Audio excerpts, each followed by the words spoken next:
would like to call in our President, Mrs. Michelle Villamor Adolfo, Vice President, Mrs. Marquis Taoy Lacno, Secretary, Ms. Cyril P. Ramos, Treasurer, Ms. Grace Amor M. Indolos, Auditor, Mr. Kim Ray B. Perez, and our PIOs, Ms. Sofia Micah Dagatan and Mr. Isan Bell Felicia here on stage, please.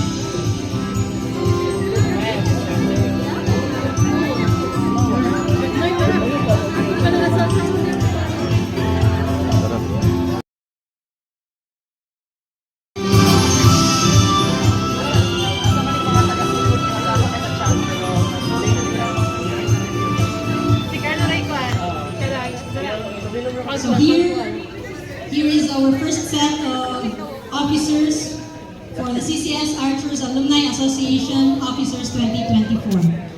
Please raise your right hand and repeat after me.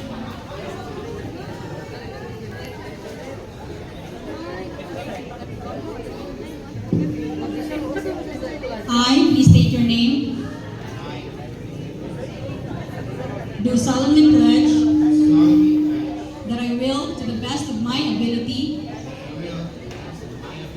execute the duties of the state your position of the Archers Alumni Association.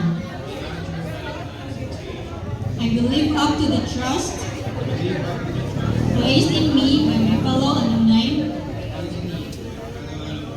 and work with the students, faculty, and administration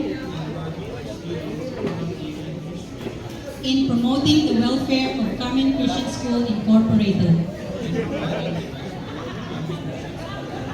So help me God. Once again, thank you so much. A round of applause to our first set of officers.